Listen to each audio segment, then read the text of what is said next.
ओम नमः शिवाय। तो सबके दिन शुभ हो, मंगल में हो। आज सुनेंगे वैशाख महात्म के तीसरे दिन के कथा। आज 4 अप्रैल दिन है, शनिवार। आज के कथा के अंत में आप कथा सुनेंगे, तो जरूर आप सब बने रहे मेरे साथ में। वैशाख मास के कथा कहने के प्रारंभ करने से पहले हम सभी बजरंग बली हनुमान जी के प्रसन्न करने वाले, उनके कृपा प्राप्त करने आने वाले दिव्य कथा के श्रवण करेंगे। महाभारत के काल के अनुसार भीम बहुत शक्तिशाली बलशाली थे। युद्ध कौशल में निपुण योद्धा थे। शक्तिशाली होने पर भीम एक बार अहंकार में भर गए थे। इस अहंकार के दूर करने के लिए बजरंग बली जी हनुमान जी ने एक लीला रची थी। जब भीम को सच्चाई पता लगी तभी उनके अपना गलती के बहुत एहसास हुआ। हनुमान जी से उन्हें क्षमा अर्चना मांगने लगी। इसके बाद हनुमान जी ने प्रसन्न होकर भीम को अपना विराट स्वरूप दिखाया। कथा के अनुसार पांडव जो वनवास भोग रहे थे, पांचों पांडवों के अज्ञातवास में रहना पड़ा। इस तरह और पांडवों के वेश बदल के रहना पड़ा। द्रौपदी भी पांडवों के साथ थी। द्रौपदी एक आश्रम में रह के समय बिताने लगी। एक दिन जब आश्रम में बैठे हुए थे तो एक पुष्प उड़ के उनके पास आ गया। वो पुष्प की सुगंध द्रौपदी को बहुत पसंद आ गई। तभी उन्हें घूम के बुला के पुष्पों के लाने के लिए कहा। तो द्रौपदी की इच्छा के पूर्ण करने के लिए भीम पुष्प के खोज में निकल पड़ी। पुष्प के सुगंधी जिस दिशा से आ रही थी, भीम उसी दिशा के ओर चलने लगी। उस सुगंधी पुष्पों के खोजते खोजते भीम एक वन में जा पहुँचे। वन में जैसे भीम प्रवेश करने का प्रयास किया, उनकी नज़र रास्ते में लेटी एक बानर पर पड़ी। भीम ने बूढ़र बानर से आग्रह किया कि मैं रास्ता से हट जाए, लेकिन बानर ने कोई प्रतिक्रिया नहीं की। भीम फिर बानर से विनती किया से हट जाने के कहा, लेकिन इस बार भी बानर ने कहा कि वो बहुत कमज़ोर है, हिल डुल नहीं सकती हो, इसलिए लांग के निकल जाओ। बानर के इस व्यवहार से भीम को बहुत क्रोध आ गया। वो अपनी शक्ति के बारे में बताने लगे। भीम ने बानर के अपना परिचय दिया। वो कुंती पुत्र है, पवन उनके पिता है। मैं हनुमान जी के भाई भी हूँ। लेकिन ये सब सुन के भी बानर पर कोई असर नहीं हुआ, कोई प्रभाव नहीं हुआ। इसे भीम के क्रोध और ज़्यादा बढ़ने लगा। उनने बानर से कहा वो और अधिक क्रोध न दिलाए कि न तो उसका परिणाम भोगना पड़ेगा। तब बूढ़े ब्राह्मण के रूप धारण किए बजरंग बली हनुमान जी भीम से कहा कि अगर अधिक जल्दी है तो वो उनके पोंछ उठा के जा सकते हैं। भीम ने क्रोध में आके बानर के पोंछ हटाने के प्रयास किया, लेकिन वो भी हिला नहीं पाया। तब भीम को आभास हुआ ये कोई साधारण बानर नहीं है। फिर भीम हाथ जोड़ के उनके सामने खड़ी हो गई। बानर से उसके परिचय पूछा। तभी वो बानर ने भीम के बताया कि मैं कोई और नहीं, स्वयं हनुमान जी हैं। भीम हनुमान जी के सामने देख के चकित रह गया, हाथ जोड़ के खड़े हो गया। तब हनुमान जी ने भीम को बताया कि आगे विशेष वन है, ये रास्ता देवता के है, ये मनुष्य के लिए सुरक्षित नहीं है, इसलिए तुम्हारा वहाँ रक्षा के लिए लाना पड़ा। भीम को हनुमान जी को इस पुष्प के बारे में बताया कि वहाँ से पुष्प ले जा सकते हैं। पुष्प ले जाने के बाद हनुमान जी ने भीम से कहा कि आप तुम यहाँ से जा सकते हो। भीम ने हनुमान जी से आज्ञा लेने से पहले अपनी एक इच्छा भी रखी। भीम ने कहा हनुमान जी के विराट रूप दिखाने की इच्छा प्रकट की। तब भीम के कहने पर हनुमान जी ने विराट रूप धारण किया। विराट रूप के दर्शन करने के बाद भीम ने हनुमान जी के आशीर्वाद लिया। हनुमान जी ने भीम के गले से लगाया। गले लगाने से भीम की शक्ति और ज़्यादा बढ़ गई। हनुमान जी के गला लगाने से हनुमान जी से आग्रह किया कि कौरवों के साथ होने वाले युद्ध में पांडव के साथ दे। जिस पर हनुमान जी ने कहा जिस युग से मैं हूँ वो युग दूसरा था। उसमें मैं श्री राम के लिए कई युद्ध किए थे, अब ये युद्ध दूसरा है। यहाँ मेरा युद्ध करना सही नहीं है, इसलिए युद्ध में सम्मिलित नहीं हो सकता। किंतु युद्ध में पांडव के रथ के ध्वजा पर मेरा वास होगा। इस प्रकार हनुमान जी ने महाभारत युद्ध में हमेशा श्री कृष्णा अर्जुन के रथ के ध्वजा पर बैठी रहती थी।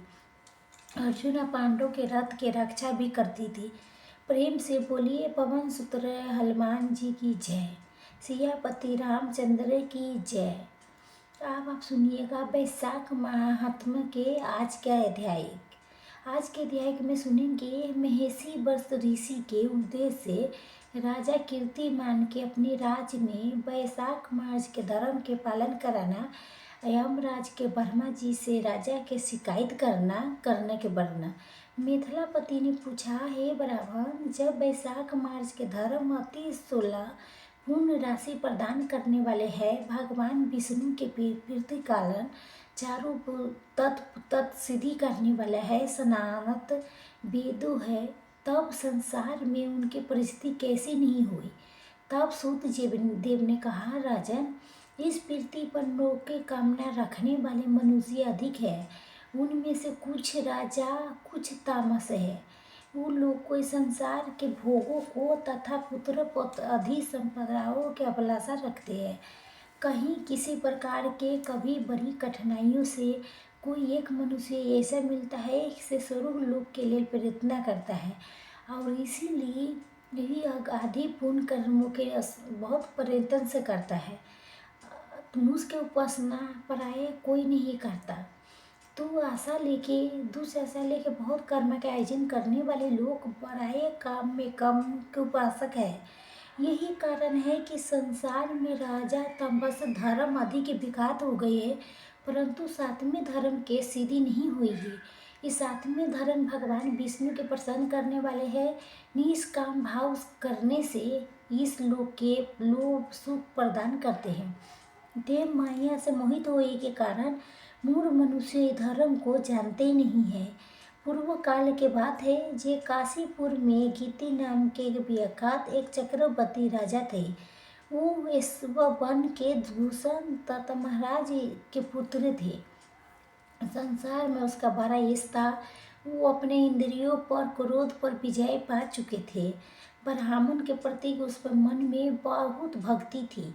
राजा में उनका स्थान बहुत ऊंचा था। एक दिन अस्तक होके मैं ऋषि मुनि से पूछी, वैशाख मास के चलाते हुए धूप में यात्रा करते हुए राजा ने मार्ग में देखा महात्मा ऋषि के शिष्य जगह जगह अनेक प्रकार के कार्यों में व्यस्त तत्पर साथ में संलग्न थे। वो कहीं घोंसला बनाती थी, कहीं छाया मंदिर किनारे पर झरना के जल को रोक के स्वच्छ बावली बनाती थी, कहीं वृक्षों के नीचे बैठ लोगों के पंखा डुला के हवा करती थी, कहीं ऊख दे देती थी, कहीं सुगंधी पतरात भेंट करते, कहीं फल देते थे। दोपहरी में लोग के छाता देते थे। संध्या के समय शरबत, कोई शिष्य धनी छाया बने में झाड़ बुखार की साफ किए आश्रम के प्रांगण में हित कारण बालका बिछाते थे और कुछ लोग वृक्षों के शाखा में झूला लटकाते थे। उन्हें देख के राजा ने पूछा कि आप लोग कौन हो? और उत्तर दिया कि हम लोग महेशी ऋषि के शिष्य हैं। तब राजा ने पूछा कि ये सब क्या हो रहा है? वो बोले कि ये वैशाख मास में कर्तव्य रूप से बताए हुए धर्म है, जो धर्म अर्थ काम मोक्ष चारों पुरुष से साधक है। हम लोग गुरुदेव के आज्ञा से ये धर्मों के पालन करते हैं। राजा ने पुनः पूछा कि इसका अनुसार से मनुष्यों को कौन सा फल मिलता है, किस देवता के प्रसन्नता होता है? तो उन्होंने उत्तर दिया कि हमें इस समय बताने के लिए अवकाश नहीं है, आप गुरु जी से प्रश्न कर लीजिए। वो महागुरु जी ये धर्मों के जानते हैं। शिष्यों से ऐसा उत्तर पाके राजा शीघ्र ही महल ऋषि के पवित्र आश्रम पर जो विद्या और शक्ति से संबंध था उसका वहाँ गया। जब राजा के आते देख के महल ऋषि ने बनी मनी बहुत प्रसन्न हुआ। उन्होंने सेवकों सहित महात्मा राजा के विधि पूर्वक आतिथ्य संस्कार किया। जब आराम से बैठ गए तब गुरु ने प्रसन्नता पूछे, बोला, भगवान मैंने रास्ते में आपके शिष्यों द्वारा परन बहुत शुभ कर्मों के स्थान होते देखा, किंतु उसके संबंध में जब प्रश्न किया तभी उन्होंने दूसरे कोई बात न बता के आपके पास जाने की आज्ञा दी। उनकी आज्ञा के अनुसार मैं इस समय आपके पास आया हूँ। मेरे मन में धर्म के सुनने के लिए बहुत इच्छा है, इसलिए कि आप उसके वर्णन कीजिए। तब महर्षि ने भेट जी ने पूछा कि प्रश्न पूर्वक कहा, राजन, तुम्हारा बुद्धि के उत्तम शिक्षा मिली है, इसलिए वो उत्तम निश्चय किया है। भगवान विष्णु के कथा के सुनने के भगवान धर्मन के स्नान ने जो तुम्हारा बुद्धि के आद्यंत परिवर्तन किया है, ये तुम्हारे किसी पुण्य के फल है। जिसमें वैशाख मास में बताया गया महाधर्मों के ज्ञान भगवान श्री हरि की आराधना किया है, उसके धर्मों से भगवान बहुत संतुष्ट होते हैं और उसके मन चाहते वस्त्र दान करते हैं। संपूर्ण जगत के स्वामी भगवान लक्ष्मीपति समस्त पाप और राशि के विनाश करने वाले हैं। वो सुख धर्मों से प्रसन्न होती है, केवल प्रसन्न ही धन से नहीं। भगवान विष्णु भक्ति से पूजे होने पर अपना वस्त्र प्रदान करते हैं, इसलिए सदा भगवान हरि की भक्ति करनी चाहिए। जब जगदीश्वर हरि जल से पूजा करने वाले शेष नाश करते हैं, शीघ्र प्रसन्न होते हैं। वैशाख मास में बताए हुए धर्म थोड़े से प्रश्न द्वारा सात्य होने पर भगवान विष्णु के लिए प्रति काल शुभ होने के कारण अधिक व्यस्त सिद्ध होने वाली बहुत बड़े बड़े अग आदि कर्मों का तिरस्कार करने वाले हैं। इसलिए गोपाल, तुम भी वैशाख मास में बताए हुए धर्मों के पालन करो और तुम्हारा राज्य में निवास करने वाले अन्य सभी लोगों से उस कल्याणकारी धर्मों के पालन करवाओ। इस प्रकार से वैशाख धर्म के पालन की आवश्यकता होगा। शास्त्रों उद्यों से भली भांति सिद्ध करके वशिष्ठ जी ने वैशाख मास के सब धर्मों के राजा के समुच वर्णन किया। उस सब धर्मों के सुन के राजा ने गुरु के भक्ति भाव से पूजा किया और घर आके सभी धर्मों के विधि पूर्वक पालन की करने लगा। देवाधिदेव भगवान विष्णु ने भक्ति रखते हुए राजा के कीर्तिमान पर्वतनाथ के अलावा और किसी देवी देवता के नहीं देखते थे। उन्होंने हाथी की पीठ पर नगारा रख के सिपाहियों से अपने राज भर में डंके की चोट घोषणा करवा दी कि मेरे राज्य में जो 8 वर्ष के कम के बचा है, जब तकले 80 वर्ष तकले ना हो जाए तब तकले निस राशि में सूर्य की स्थिति होने पर प्रातः काल स्नान आदि नहीं करेगा, तब मेरे द्वारा दंडियत बधिये तथा राज से निकालने योग्य समझा जाएगा। ये मेरा निंदित आदेश है। जब पिता पुत्र सूर्य सुब्रेत जो भी वैशाख धर्म के पालन नहीं करेगा, वो चोर के भांति दंड दे के पात्र समझा जाएगा। प्रातः काल शुद्ध जल में स्नान करके शेर ब्राह्मण के दान करना चाहिए। तुम सब लोग अपने शक्ति के अनुसार हौसला दान कर धर्मों के आचरण करो। राजा कीर्तिमान ने प्रत्येक गांव में धर्म के उपदेश करने वाले एक एक ब्राह्मण को बसाया। 5-5 गांव पर एक एक ऐसे अधिकारी की नियुक्ति की किससे धर्म के त्याग करने वाले लोगों को दंड दे सके। वो अधिकारी की सेवा में 10-10 घुड़सवार रहते थे। इस चक्रवर्ती राजा के शासन से सब देशों में ये धर्म के पौधा शुरू हो गया। आगे चल के बहरे होरे वृक्ष के तरफ बदल गया। वो राजा के राज्य में जो लोग मर जाते थे वो भगवान विष्णु के धाम में जाते थे। वहाँ के मनुष्य के विष्णु लोक में प्राप्ति थी। एक बार वैशाख मास कर लेने से मनुष्य यमराज के पास नहीं जाता। अपने धर्म कुल कर्मों की स्थित हुए सब लोगों के विष्णु लोक में चले जाने से अमपुरी के सब नरक खाली हो गए थे। वहाँ एक भी पापी प्राणी नहीं रह गया था। वैशाख मास के प्रभाव से अमपुरी के मार्ग यात्रा बंद हो गए थे। सब मनुष्य दीप अगरबत्ती धारण करके भगवान के धाम में जाने लगे। देवता के जो मुख थे से सभी शून्य हो गए। स्वरूप नरक दोनों सूर्य हो जाने पर शून्य हो जाने पर नारद जी ने धर्मराज से पास जाके कहा, नारायण नारायण, धर्मराज, आपके इस नरक में पहले जैसा कुछ भी नहीं सुनाई देता है। पहले के भांति पाप कर्मों के लिखा भी नहीं लिखा जाता। चित्रगुप्त जी तो ऐसे ही मौन भाव से बैठी हुए है जैसे कोई मुनि हो। महाराज इसके कारण तो बताइए।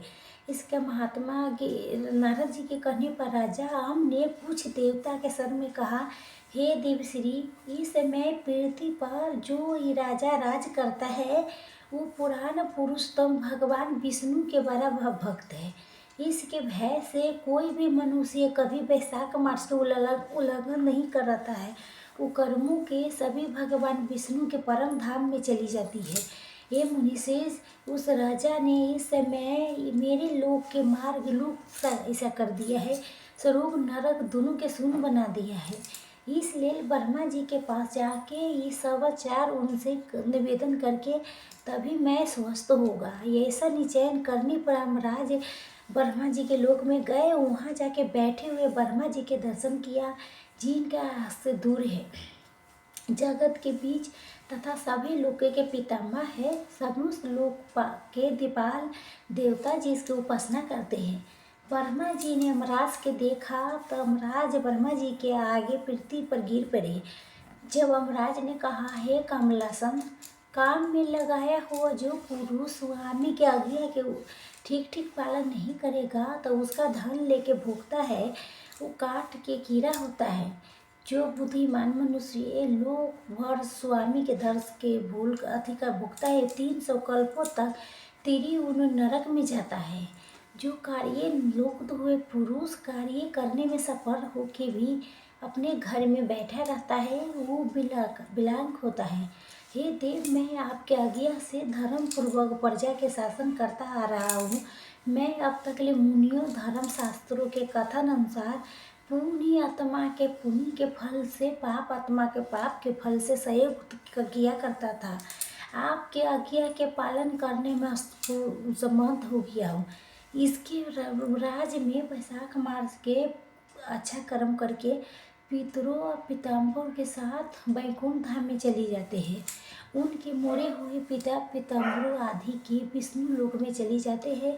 ये इतना नहीं, पति ससुर आदि मेरे लेख के मिटा के विष्णु लोक में चली जाते हैं। हे देव, बड़े बड़े के द्वारा मनुष्य उतनी गति नहीं पाया होगा जैसे वैशाख मास से गति मिल रहा है। समूह तीर्थों से, दान आदि से, तपस्या से, व्रतों से अथवा समूह धर्मों से लुप्त मनुष्य के भी वो गति के नहीं पता जो वैशाख धर्म में तत्पर मनुष्य प्राप्त हो रहा है।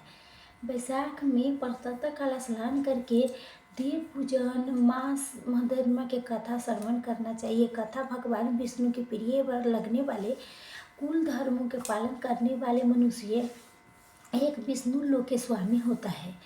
जगतपति भगवान विष्णु के लोक को तो मेरे समझ में कोई सीमा ही नहीं होता है, क्योंकि सब लोक से कोटि कोटि प्राण महा पहुँच रहा है, तब भी वो बढ़ता नहीं है। इस संसार में पवित्र अपवित्र सभी लोग के राजा के आज्ञा से वैशाख मास के धर्म पालन करके विष्णु लोक के जा रहा है। लोकनाथ, जब उसके प्रेरणा से संस्कार मनुष्य भी वैशाख स्नान मात्र से वैकुंठ धाम में चली जाती है। वो केवल भगवान विष्णु के चरणों के शरण लेने वाले हैं। जान पड़ता है कि सभी संसार को विष्णु लोक में पहुंचा देगा। जो पुत्र धर्म काम मोक्ष के प्रारब्ध पूज होता होगा, वो पृथ्वी पर माता के पेट से पैदा हुआ रोग है। वो अधम पुरुष अपने माता के घाट करने वाले कहा जाता है, किंतु राजा के ही माता उनके पत्नी के पूर्ण संसार में विख्यात है। उनके माता एकमात्र वीर जंदी हैं और राजा निश्चय ही संसार में बहुत बड़ा वीर है। जिस प्रकार के ये दीवान मेरे लिविंग के मिटाने में उदित है, ये ऐसा वो पुराणों में किसी के नहीं सुना गया है।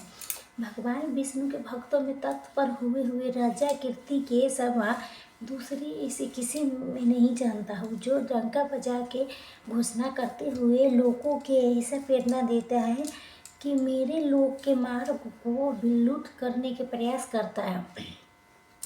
आज की कथा यहीं समाप्त होती है। अगले अध्याय में हम जानेंगे ब्रह्मा जी के यमराज के समझाना अब भगवान विष्णु के वैशाख मास में भाग दिलाने के वर्णन। आप सुनिए सीता माता के नित्य नेम की कहानी। ये कहानी सीता माता की कहती थी, आज श्री राम जी सुना करते थे।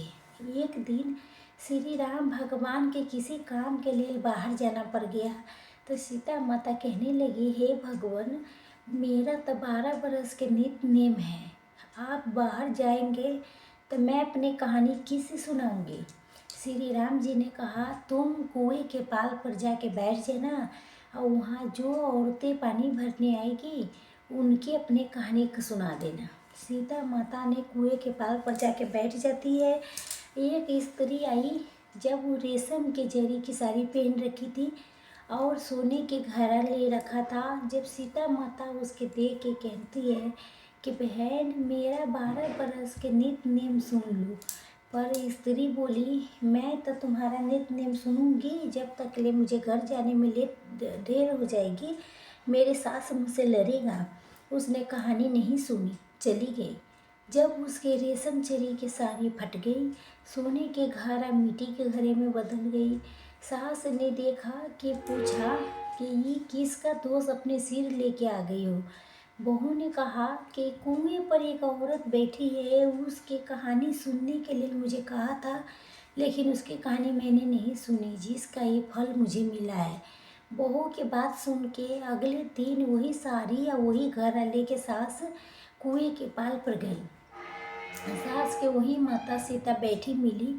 जब भी माता सीता ने कहा कि बहन, मेरी कहानी सुन लो, तो सास बोली कि एक बार छोड़, मैं तुम्हारे 4 बेर कहानी सुनूंगी।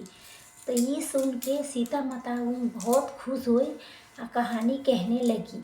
जब वो बुढ़िया भी प्रेम पूर्वक पूरे श्रद्धा भाव से कहानी सुनने लगा। आरती बैठ गई, आरती पर खड़े गले के आगे रख ली, साड़ी के उसके ऊपर रख ली और सीता माता कहानी कहने शुरू कर दी।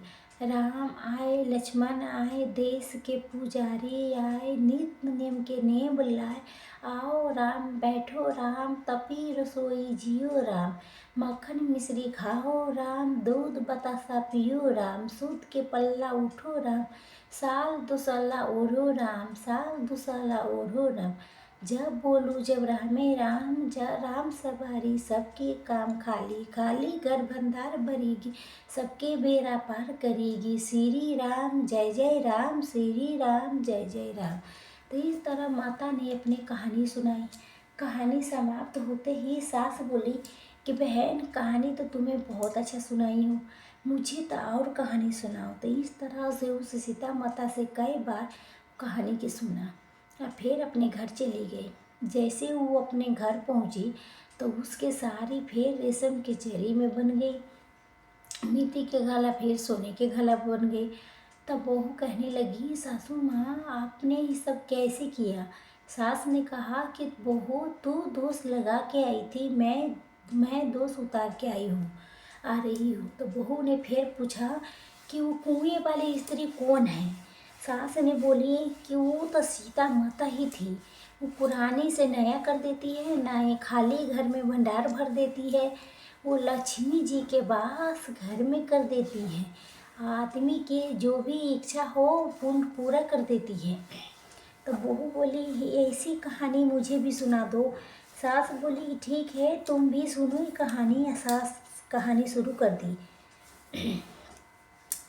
राम आए, लक्ष्मण आए, देश के पुजारी आए,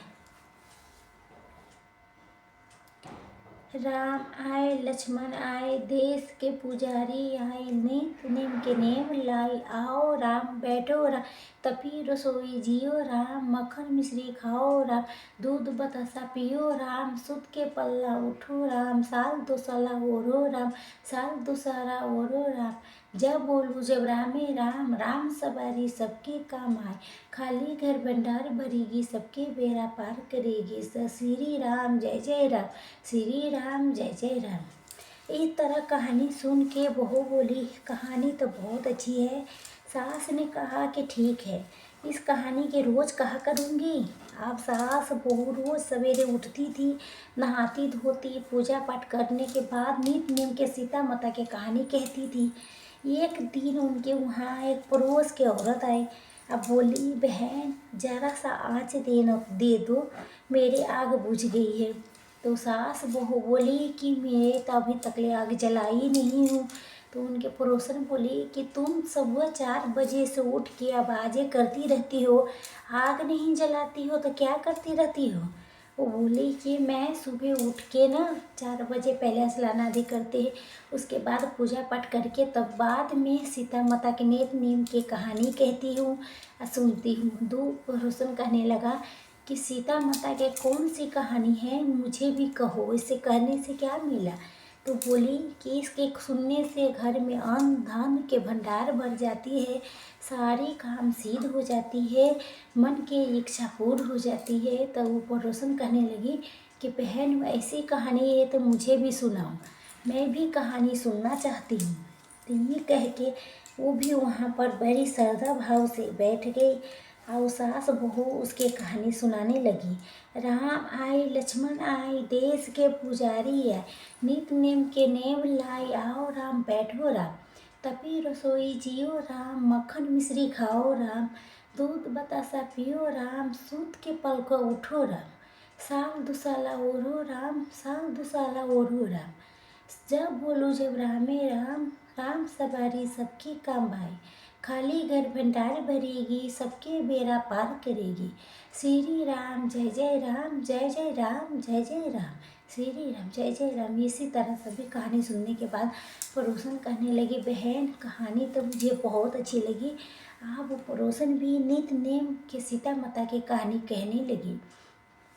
कहानी कहने से सीता माता ने पड़ोसन के भी घर भंडार भर दिया। अब तो पूरे मोहल्लों में नित नेम के कहानी चल पड़ी, हर किसी के मन में मनोकामना पूर्ण हो गई।